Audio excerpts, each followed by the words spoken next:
Selamat malam rekan-rekan semua yang terkasih dalam Tuhan. Hari ini topik kita adalah percaya dan lakukanlah. Kita akan bersama-sama memikirkan, berbincang-bincang ya tentang beberapa prinsip firman Tuhan yang berkaitan dengan kaitan antara percaya atau iman dan perbuatan ya dan melakukan firman. Seperti apa itu? Dalam kehidupan kita sehari-hari, kita melihat adalah yang kita lihat adalah banyak orang yang mengaku percaya, tetapi kok kelakuannya tidak seperti orang percaya. Berkata memanggil Yesus Tuhan, tetapi kok tidak mempertuhankan Yesus. Percaya firman Allah, Alkitab adalah firman Allah, tetapi kenapa tidak menghidupinya? Nah ini kan ada sebuah kesenjangan ya, sebuah gap antara apa yang diakui, yang dikatakan, dengan apa yang dilakukan dalam hidup sehari-hari. Apa yang sebenarnya sedang terjadi? Dan mari kita lihat beberapa bagian firman Tuhan. Yang pertama itu terdapat dalam Yakobus pasal yang kedua, ayat yang ke-14 sampai dengan ayat yang ke-20. Yakobus pasal yang kedua ayat 14 sampai 20. Demikian bunyi firman Tuhan ini saya bacakan bagi rekan-rekan sekalian. Apakah gunanya saudara-saudaraku jika seorang mengatakan bahwa ia mempunyai iman, ia percaya, ia mempunyai iman. Padahal ia tidak mempunyai perbuatan.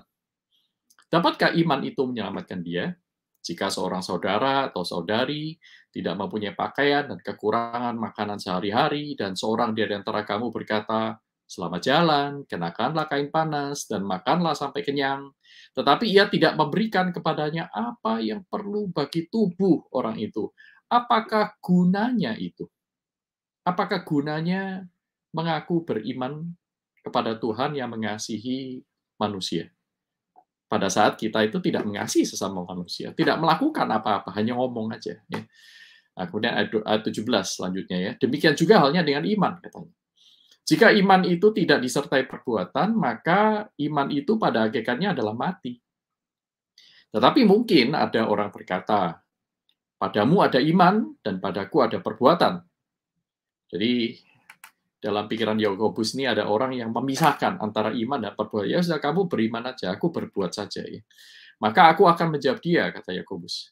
Tunjukkanlah kepadaku imanmu itu tanpa perbuatan, dan aku akan menunjukkan kepadamu imanku dari perbuatan-perbuatanku. Engkau percaya bahwa hanya ada satu Allah saja, itu baik. Tetapi setan-setan pun juga percaya akan hal itu, dan mereka gemetar. Hai manusia yang bebal, maukah engkau mengakui sekarang bahwa iman tanpa perbuatan adalah iman yang kosong? Wah, jelas sekali ya dalam surat Yakobus ini ya, bahwa prinsip pertama, bahwa iman yang menyelamatkan atau iman yang sejati, iman yang adalah anugerah Tuhan, seperti terdapat dalam Efesus pasal 2, ya, ayat 8 dan 9, kita diselamatkan oleh iman, ya, iman yang adalah anugerah Tuhan itu bukan iman yang kosong menurut Yakobus. Ada iman yang kosong, tetapi ada yang iman yang sejati. Bagaimana membuktikan iman itu kosong atau yang sejati? Nah, Yakobus berkata bahwa iman tanpa perbuatan itu iman yang kosong. Iman yang sia-sia, iman yang mati, iman yang tidak menyelamatkan. Nah, tetapi sebaliknya, iman yang sejati itu adalah iman yang menghasilkan atau yang melahirkan perbuatan-perbuatan.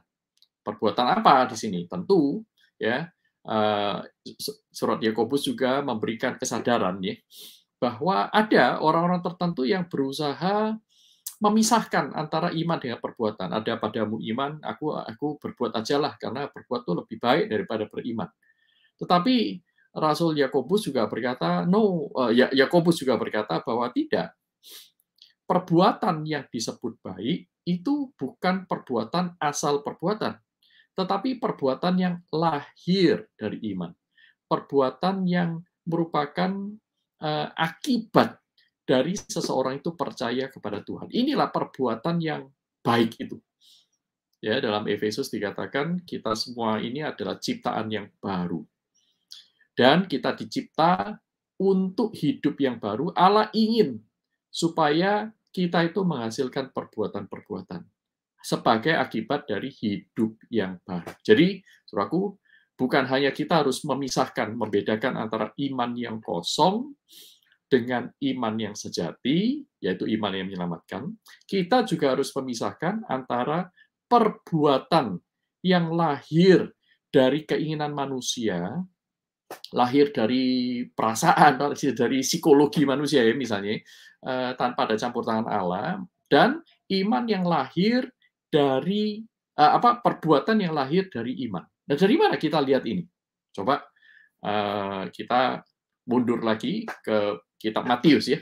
Matius pasal 7 ayat 21 sampai dengan 23 misalnya. Di sana Tuhan Yesus berkata demikian, bukan setiap orang yang berseru kepadaku Tuhan, Tuhan, akan masuk dalam kerajaan surga. Melainkan dia yang melakukan, perhatikan di sini ya, perbuatan di sini ya, melakukan kehendak Bapakku yang di surga.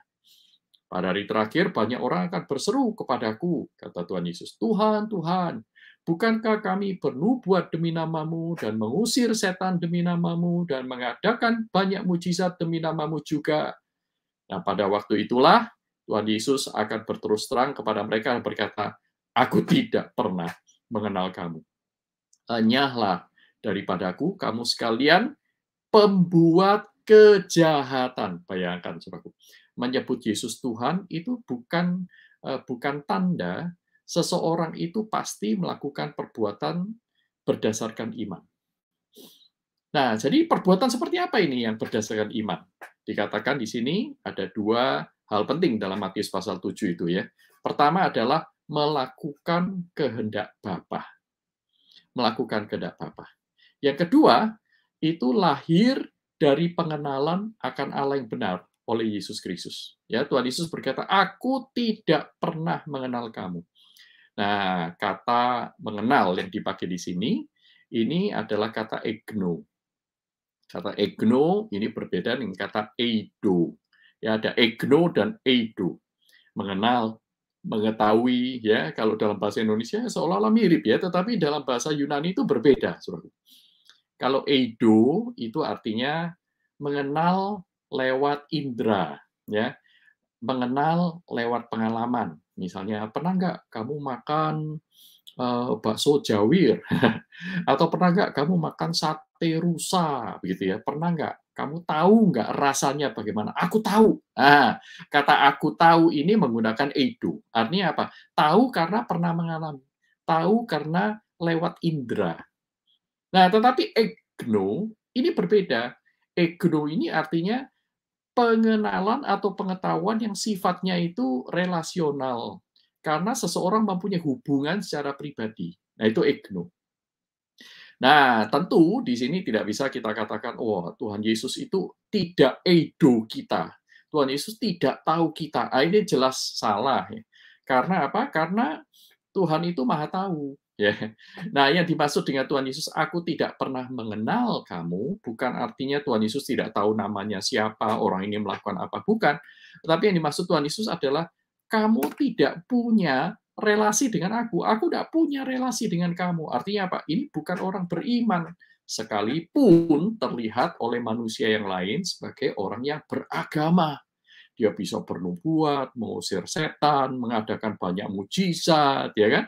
Seperti itu. Mereka terlihat mengikut Yesus, menyebut Yesus Tuhan, tetapi tidak pernah ada relasi dengan Tuhan Yesus. Relasi kalaupun ada, itu hanya sifatnya itu imajinatif. Tidak mempunyai relasi pribadi yang sungguh dengan Tuhan, karena pada dasarnya dia tidak beriman. Dia tidak percaya Yesus itu Tuhan, tidak pernah mempertuhankan Yesus, sekalipun dia hidup beragama. Nah, menarik sekali di sini. Jadi, perbuatan yang lahir dari iman, itu adalah perbuatan yang dihasilkan dari relasi pribadi dengan Yesus Kristus, yaitu betul-betul menjadikan Yesus itu Tuhan, bukan cuma di suara, bukan cuma di pengakuan, tetapi sampai pada kelakuan yang lahir dari jiwa atau dari hati, roh yang diperbarui oleh Tuhan, dilahir barukan. Ya, menyebut Allah itu sebagai Bapa, kita itu menempatkan diri sebagai anak-anak Allah, seperti itu ya. Nah, yang kedua adalah orang yang dibawa oleh Kristus, mempunyai pengenalan akan Kristus ini adalah orang yang diadopsi oleh Allah Bapa, menjadi anak-anak Allah, diperlengkapi dengan Allah Roh Kudus, jadi katakanlah mempunyai persekutuan dengan Allah Tritunggal. Nah, ini orang yang diselamatkan. Orang yang beriman sungguh-sungguh ini orang yang diselamatkan. Nah, ketika orang ini memiliki persekutuan dengan Allah Tritunggal, Allah Bapa, Allah Anak, dan Allah Roh Kudus, ya, diselamatkan, maka mereka akan memunculkan atau memiliki hidup yang diubahkan. Terlihat dari mana? Dari perbuatan-perbuatannya yang merupakan hasil dari kehidupan di dalam iman itu. Jadi kalau dia berdoa, dia tidak berdoa seperti orang biasa berdoa. Nah, di dalam bagian yang lain, ya khotbah di bukit misalnya, Tuhan Yesus berkata, kamu jangan bertele-tele, berdoa yang seperti orang yang tidak mengenal Allah, kata Tuhan Yesus ya. Jadi artinya bahwa ada orang-orang itu yang berdoa, tapi bukan karena mereka mengenal Allah. Tetapi kamu, murid-muridku ini, engkau jangan berdoa seperti orang yang tidak mengenal Allah. Melainkan berdoalah seperti orang yang mengenal Allah. Ya. Orang yang tidak mengenal Allah itu berpikir seperti apa? Ya, karena doanya banyak, maka pasti dikabulkan.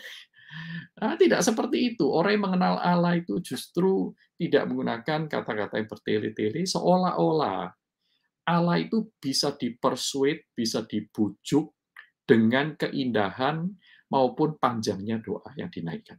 Atau bukan hanya dalam hal doa ya, Tuhan, aku sudah melayani Engkau dengan rajin loh. Aku sudah 10 tahun menjadi majelis. Ya, tolong Tuhan, kabulkan doaku. Aku ingin ya memiliki mobil mewah itu. Aku ingin disembuhkan. Nah, saudaraku, saya tidak berkata bahwa kita tidak boleh meminta apapun kepada Tuhan. Ya, meminta mobil, saya pikir boleh-boleh, sah-sah saja. Tetapi meminta dikabulkan itu adalah tanda tidak percaya justru. Kalau orang beriman berdoa kepada Tuhan, itu akan meneladani Tuhan Yesus. Bapa, jikalau mungkin cawan ini lalu daripadaku, tetapi bukan kehendakku yang jadi, melainkan kehendak-Mu. Makananku ialah melakukan kehendak Bapa di surga. Nah, saudaraku, orang-orang beriman ini berdoa berbeda dengan orang yang tidak beriman. Mereka melayani dengan sikap yang berbeda dengan orang yang tidak melayani. Orang yang tidak mengenal Tuhan, mereka menggunakan uang dengan cara yang berbeda dari orang yang tidak mengenal Allah.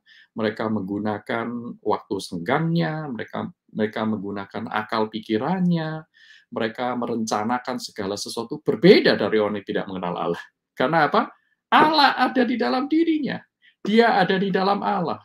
Ya, Kristus, Roh Kudus, Allah Bapa, di dalam persekutuan yang indah, di dalam relasi dengan Allah Tritunggal ini, pasti akan mengubah hidup seseorang. Nah, jadi ketika kita percaya sekarang ya, kita berkata, percaya dan lakukanlah. Saudara, ada beberapa komponen yang kita pikirkan. Pertama, sudahkah kita memiliki percaya yang sejati, iman yang sejati? Iman yang sejati ini adalah anugerah Allah, dan iman yang sejati akan membuahkan ya sikap hidup yang berbeda, yang manifestasinya, wujudnya itu adalah perbuatan-perbuatan yang lahir dari ketaatan kepada firman. Cara baca Alkitabnya berbeda, bukan hanya asal baca. Saat teduhnya juga beda, karena sekarang orang beriman ini memiliki kasih kepada Allah. Nah, Bapak, Ibu, Saudara-saudari sekalian yang terkasih dalam Tuhan, biarlah beberapa prinsip firman Tuhan yang kita baca dan kita renungkan ini, yang baru saja dijelaskan dengan singkat, ini boleh menjadi cermin buat kita. Mari kita melakukan refleksi. Sudahkah iman kita ini iman yang sejati? Yang kedua, sudahkah kita melakukan firman sebagai buah dari iman kita? Ya, iman timbul dari pendengaran akan firman Yesus, dan demikian juga dengan perbuatan kita. Ya. Nah, untuk sementara itu dulu, ya, Bu Nisja. Oke, baik Pak. Ini sebenarnya mengenai percaya dan lakukan susah-susah gampang ya Pak, kalau saya perhatikan gitu kan. Bahkan secara pribadi pun kalau dibilang, loh saya ini orang yang taat, saya ini sudah melakukan sesuatu untuk Tuhan, tetapi dia tidak bisa menyangkal kedagingannya dan tidak bisa memikul salib. Dan mungkin ada sedikit pencerahan mungkin ya Pak, bagaimana orang percaya itu bisa menyangkal dirinya, tapi dia juga sanggup untuk melakukan kehendak, yaitu memikul salib Kristus. Karena jadi orang Kristen itu kan katanya gampang gitu ya, tidak perlu menerjemahkan bahasa Alkitabnya atau bahasa Indonesia. Nah, menurut pandangan Bapak itu seperti apa? Oke, baik. Ini menarik sekali ya. Jadi, saya ingin menegaskan tadi yang pertama ya, bahwa ada iman yang cuma di kata-kata, ada iman yang sejati. Nah, iman yang sejati di dalam diri orang percaya, ini juga memerlukan waktu untuk bertumbuh. Ya, jadi iman dari orang yang baru bayi rohani, dengan iman orang yang dewasa rohani, sama-sama iman yang sejati, tetapi wujudnya berbeda. Nah, di dalam hidup ini, Tuhan itu menolong kita untuk bertumbuh. Ya, lewat ketaatan-ketaatan dalam hal-hal yang kecil dulu, baru nanti Tuhan akan percayakan hal yang besar. Kan Tuhan mengatakan gitu ya, mulai dari percaya kepada dipercayakan hal-hal kecil, nanti mereka yang setia akan diberikan hal-hal yang besar. Ya, Paulus juga berkata, kamu ini masih bayi rohani, ya, masih belum dewasa. Nah, demikian pula maka waktu kita memandang diri kita harus melihat juga ya, bahwa iman yang sejati itu tidak selalu sudah memanifestasikan dirinya di dalam bentuk yang dewasa. Artinya tangguh, ya, bisa mengatasi kedagingan dengan mudah. Ya, tidak selalu. Ya, tergantung setiap orang itu berada di dalam perjalanan iman yang berbeda-beda. Bahkan orang yang dewasa iman pun itu ada masanya mereka itu lemah iman dan jatuh ke dalam dosa. Rasul Petrus jatuh dalam dosa, padahal sudah 3 tahun lebih retret bersama dengan Tuhan Yesus. Ya, saudara dan saya retret 2-3 hari segar ya, 2 bulan lupa ya. Tapi Rasul Petrus ini 3 tahun lebih ya, 3 tahun lebih retret bersama dengan Tuhan Yesus, tinggal bersama, field trip bersama, melakukan semuanya bersama-sama, mendapatkan pengalaman-pengalaman rohani yang dahsyat ya.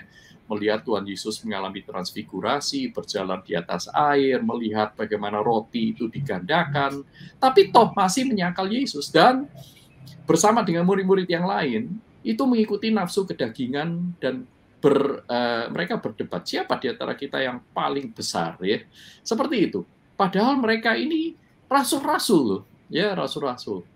Termasuk juga Petrus di dalam Kisah Para Rasul juga jatuh dalam dosa sampai ditegur oleh Paulus ya. Masih ingat ya kisah-kisah itu. Paulus pun juga seperti itu. Jadi selama di dunia ini tidak ada satu orang pun di dunia ini yang sempurna. Kita itu berada di dalam proses pertumbuhan. Nah, tetapi ada pertumbuhan yang baik, ada pertumbuhan yang terhambat. Nah, kita perlu menyadari hal ini. Jikalau Bapak Ibu, saudara-saudari sekalian bergumul ya dan rindu ingin bertumbuh dengan baik, maka pertama kita perlu menjalin hubungan dengan Tuhan itu lebih serius. Bukan asal baca, bukan asal doa, dan bukan asal pergi ke gedung gereja. Tetapi betul-betul menggereja. Ya, pergi ke gedung gereja dengan menggereja itu dua hal berbeda. Yaitu memiliki hidup yang berkomunitas, itu maksud saya, hidup menggereja sebagai gereja bersama dengan anggota-anggota tubuh Kristus yang lain, ya. Seperti yang dikatakan di dalam Paulus dalam Kolose 3 ayat 16 dan seterusnya itu ya. Paulus berkata, hendaklah perkataan Kristus diam dengan segala kekayaannya di antara kamu, sehingga kamu itu satu dengan yang lain saling menegur, memuji Allah, ya, menyanyikan mazmur, lagu pujian, rohani, sehingga kamu itu bisa memuliakan Tuhan di dalam perkataan dan perbuatan. Nah, jadi bagaimana kita bertumbuh? Pertama, sumbernya adalah firman. Orientasinya adalah Kristus. Dalam Efesus itu dikatakan bahwa semua anggota tubuh bertumbuh dalam segala hal ke arah Dia, Kristus, yang adalah kepala. Ya, kita itu merasa, loh, tapi saya ini sudah melayani, ya. Saudara, seperti yang tadi saya katakan dalam Matius 7, Tuhan Yesus berkata, tidak semua orang yang melayani itu melayani sungguh-sungguh. Kadang-kadang melayani itu hanya menyibukkan diri. Ada orang melayani untuk mendapatkan kesenangan. Terlihat berkorban, tapi sebenarnya dia yang disenangkan. Dia mendapatkan penghargaan misalnya. Ya, daripada nganggur di rumah, cuci-cuci piring, lebih baik ikut kebaktian doa. Jadi terlihat seolah-olah dari orang-orang lain melihat dia itu rohani, tetapi sebenarnya dia sedang melarikan diri dari tanggung jawab yang Tuhan berikan kepadanya, yaitu untuk merawat keluarganya, memuridkan anak-anaknya misalnya. Tuhan dia tidak mau seperti itu, dia pilih yang dia mau. Ini Jeff Van der Stelt ya, seorang misiolog dan dia seorang church planter ya. Dia berkata begini, ketika kita hanya mau melakukan perintah-perintah Tuhan yang kita mau, tetapi tidak melakukan perintah-perintah Tuhan yang kita tidak mau, sebenarnya kita tidak sedang melayani Tuhan, kita sedang melayani diri sendiri. Nah, kita harus hati-hati di sini. Sehingga melayani tidak boleh asal melayani, beraktivitas hidup juga tidak boleh asal hidup ya. Apalagi hidup seperti orang yang tidak mengenal Allah. Dalam 1 Yohanes pasal 4, ya, Rasul Yohanes berkata, barang siapa mengaku percaya berada di dalam dia, dalam Kristus, ia wajib hidup sama seperti Kristus telah hidup. Ya, wujud nyatanya adalah mengasihi Allah dan mengasihi sesama di dalam relasi yang sehat. Ya, mungkin itu sedikit jawaban dari saya, Nisca ya. Semoga Iya, cukup menjawab ya. Jelas. Wah, lumayan jelas, Pak. Jelas ya, belum terlalu jelas ya. Oh iya. Dan di sini ada mungkin yang pemirsa ada yang ingin mengetahui cara untuk mengukur iman. Ini pertanyaan dari Teresia Tiarma.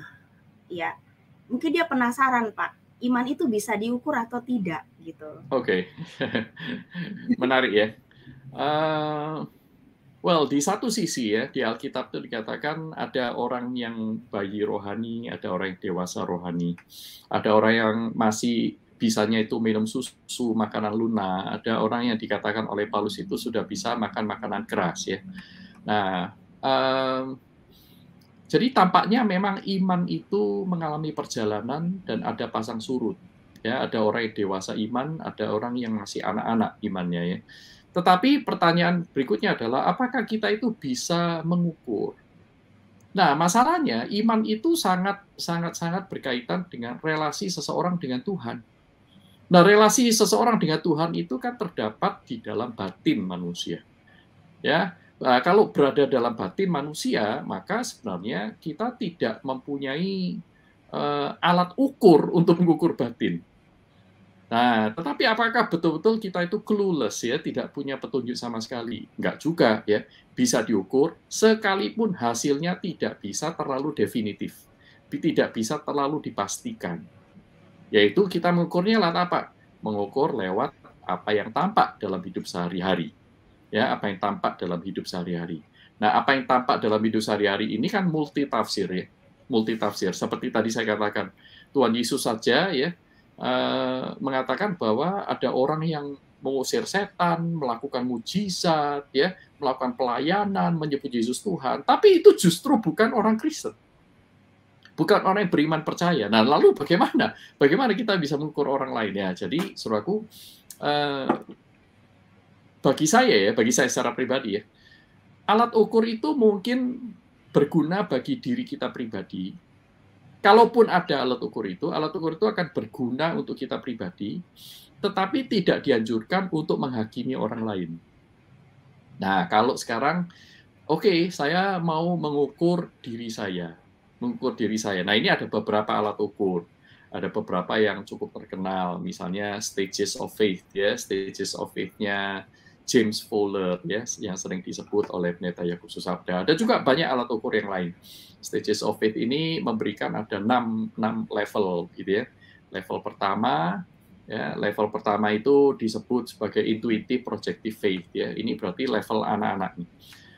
Orang itu percaya karena ya dia sudah terbiasa dengan budaya Kristen, mungkin dia lahir dari keluarga Kristen. Kenapa kamu jadi orang Kristen? Ya, saya jadi orang Kristen memang dari kecil saya lahir dari keluarga Kristen ya saya beribadah dan seterusnya. Nah, ini imannya masih anak-anak.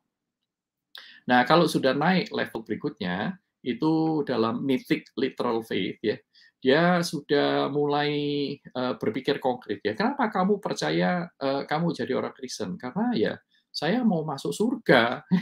Saya ingin bersama dengan Bapa di surga ya. Tuhan Yesus berkata dalam Yohanes 14 itu dia menyediakan tempat bagi orang-orang yang percaya kepadanya. Saya mau. Nah, tapi ini masih literal ya, mythic literal faith, percaya yang belum teruji sebenarnya.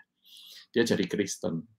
Nah, yang ketiga, ini kalau naik level lagi, synthetic conventional faith. Artinya apa? Kenapa kamu jadi orang Kristen? Karena saya adalah bagian dari tradisi, saya anggota dari gereja ini, dan kami percaya ini adalah kebenaran. Jadi, skopnya itu sudah mulai lebih luas ya. Skopnya mulai lebih luas pada gereja, pada para pemimpin. Aku percaya bahwa yang dikatakan oleh pendeta ini benar ya. Maka saya percaya, saya beriman ya.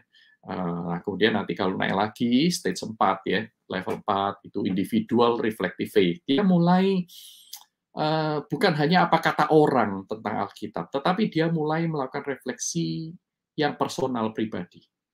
Nah, sebenarnya ya kalau mau kita lebih pasti, lebih yakin ya, orang-orang yang berada di level 4 inilah yang sebenarnya mempunyai kans yang besar bahwa dia ini orang-orang yang punya iman yang sejati sebenarnya, tidak ikut-ikutan.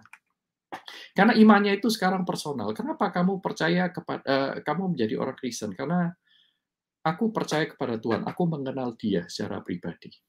Ya, aku mempunyai pengalaman-pengalaman iman. Nah, nanti level kelima itu conjunctive faith ya. Dia mulai membuka lagi wawasannya lebih luas lagi ya, melihat bahwa iman itu ternyata tidak sederhana, saya bergumul dengan dosa, tidak semua bagian di Alkitab itu bisa saya mengerti dan bisa saya cerna dengan sempurna ya. Dia mulai di nanti level 6 yang lebih tinggi lagi, universalizing faith ya. Ini artinya orang yang sudah bisa bahkan menerima hal-hal yang paradoks dalam iman ya, dan dia mulai mengakui keterbatasannya, Allah itu sangat besar, dan seterusnya, dan seterusnya. Jadi ada beberapa level iman ini. Tapi ini sekali lagi, penelitian-penelitian ini, level-level iman ini, sekali lagi tidak ada jaminan 100%. Karena manusia melihat apa yang terlihat oleh mata, Allah melihat apa yang ada dalam hati. Itulah sebabnya bagi saya yang pertama-tama itu yang paling penting adalah apakah kita itu punya iman yang sejati, itu lebih dulu. Baru yang kedua, apakah iman kita bertumbuh.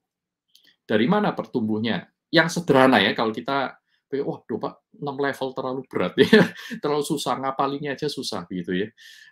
Tuhan Yesus berkata dalam Matius pasal 7 itu ya, bagaimana membedakan nabi-nabi palsu itu dari buahnya. Kau bisa mengetahui pohonnya itu dari buahnya. Nah, dari buahnya ini seperti apa? Ya, buah iman, yaitu perbuatan-perbuatan yang lahir dari iman. Nah, Tuhan Yesus berkata misalnya dalam Yohanes pasal 10 ini, ini sebuah kisah yang menarik ya, ayat 24 berkata, banyak orang Yahudi mengelilingi dia dan berkata kepadanya, berapa lama lagi engkau membiarkan kami hidup dalam kebimbangan? Jikalau engkau Mesias, katakanlah terus terang kepada kami. Yesus menjawab mereka, aku telah mengatakannya kepada kamu, tetapi kamu tidak percaya. Pekerjaan-pekerjaan yang kulakukan dalam nama Bapakku itu juga memberi kesaksian tentang aku. Tetapi kamu tidak percaya karena kamu tidak termasuk domba-dombaku. Perhatikan ayat 27 dan 28 ini. Domba-dombaku mendengarkan suaraku, dan aku mengenal mereka, dan mereka mengikut aku. Ya, perhatikan di sini ya. Aku mengenal mereka, berarti memiliki relasi dengan Tuhan, ya, terlepas dari imannya anak-anak atau dewasa. Yang kedua, domba-dombaku mendengarkan suaraku. Artinya bisa mempunyai hubungan dengan firman, mengenali suara Tuhan yang mempunyai hubungan pribadi dengan dia, ya, dan kemudian mereka mewujud nyatakan dengan mengikut Yesus, dan mereka mengikut aku. Kalau Tuhan berkata, ampunilah sesamamu yang berdosa terhadap engkau, dia akan belajar mengampuni. Sekalipun sulit, sekalipun kadang-kadang jatuh, tapi dia akan belajar. Dan dia akan mempersembahkan pada Tuhan, Tuhan sekalipun sulit, aku mau belajar. Berikan aku kekuatan-Mu. Tolong Roh Kudus, beri aku pimpinan, misalnya seperti itu. Kalau Tuhan mengatakan, misalnya Mazmur 1, berbahagialah orang yang kesukaannya adalah Taurat Tuhan, merenungkannya siang dan malam. Dia akan berjuang ya untuk menyediakan waktu, menyediakan hati, tidak asal-asalan, ya bersaat teduh dengan cinta kepada Tuhan, bukan untuk mengisi absensi. Ada orang-orang itu bersaat teduh karena absensi. Wah, karena saya harus lapor kepada pemimpinku ya, pada pembina pengurus ini ya. Kalau aku sudah saat teduh atau enggak, ya kan enggak enak ya. Bohong juga hati tidak tenang ya. Jangan-jangan nanti kualat ya kan. Nah, ada orang itu saat teduh untuk menghindari kualat. Waduh, kalau kecelakaan tuh ya kan, aku kecelakaan, keserempet mobil, karena tadi pagi aku udah saat teduh. Nah ini, jadi motivasi itu bukan karena relasi yang personal, tetapi karena sesuatu yang mitos. Sesuatu yang dikait-kaitkan yang sebenarnya tidak rasional. Nah itu banyak orang-orang seperti itu. Nah jadi mari kita melihat diri kita, apakah hidup kita ini berubah?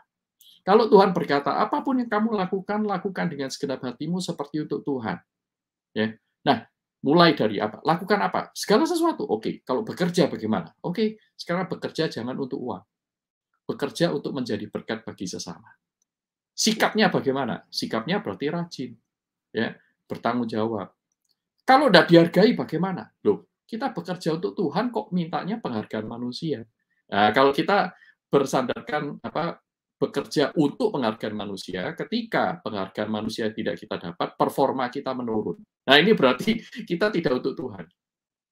Ya. Tuhan berkata, kasihilah sesamamu. Ya, khususnya keluarga yang ada di dekat. Apakah kita betul-betul mengasihi? Apakah kita meluangkan waktu untuk anak kita, pasangan kita, untuk orang tua kita, mendoakan mereka, melayani mereka, bersama-sama nyapu, bersama-sama ngepel, nyuci baju, dan seterusnya. Atau sebenarnya itu cuma ngomong kosong. Ya, oh aku percaya Tuhan. Tuhan bilang mengasihi, kita nggak ngikut, kita nggak mau dengar. Nah, ya, jadi mulai dari hal-hal kecil. Nanti Tuhan akan singkapkan hal-hal yang besar.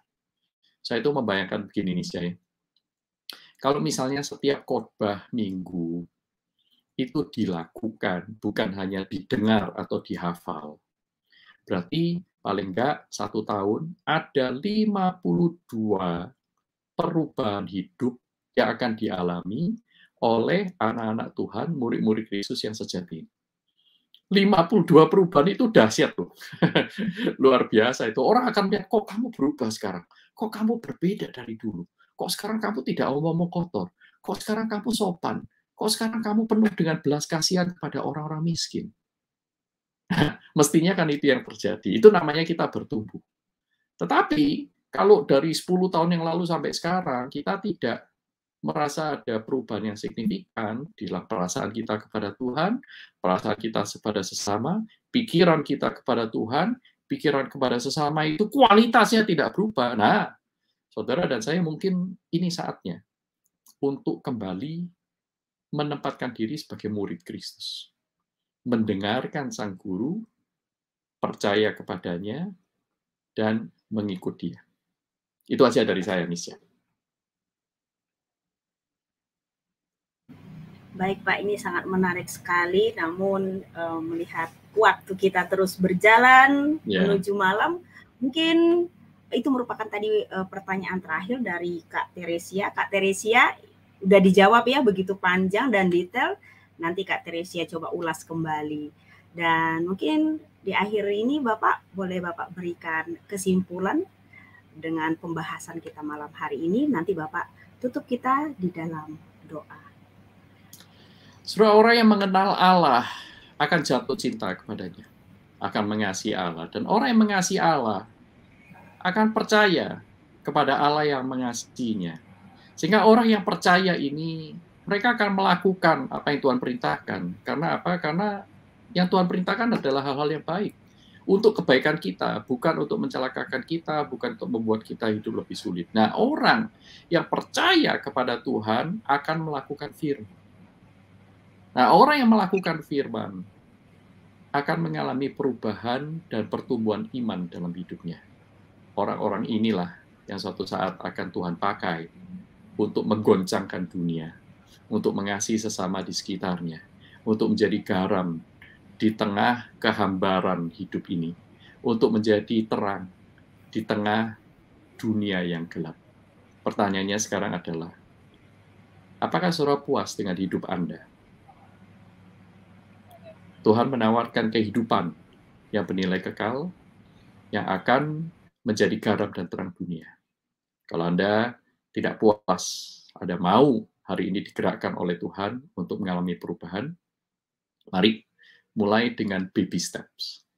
Datang kepada Tuhan di dalam doa, mulai menyediakan waktu, memelihara komitmen, membaca firman, dan menjaga relasi, meningkatkan relasi dengan Tuhan dalam firman dan doa, dan juga mempersembahkan hidup kita sehari-hari sebagai persembahan yang hidup, yang kudus, dan yang berkenan. Nah, mulai dari sana, dan kiranya Tuhan memberkati kita semua.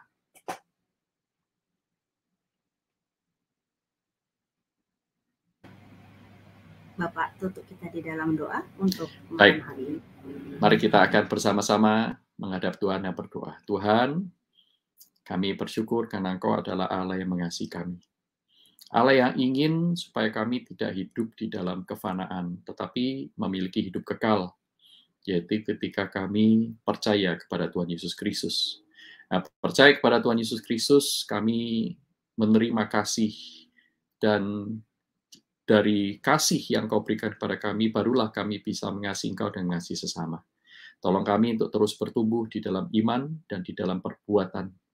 Tolong kami menjadi murid-murid Kristus yang sejati, yang bertumbuh, memuliakan Tuhan dari hari ke hari. Di dalam nama Tuhan Yesus Kristus, tolong kami menjadi pelaku-pelaku firman yang setia. Amin. Amin. Terima kasih Bapak Pendeta Yuzo. Senang sekali bisa berdiskusi dengan Bapak melalui pertanyaan live chat kita. Baik, para pemirsa, Bapak Ibu, saudara-saudari sekalian yang berada di online ya, Facebook, YouTube, maupun nanti IG gitu ya. Terima kasih untuk kebersamaan kita pada malam hari ini.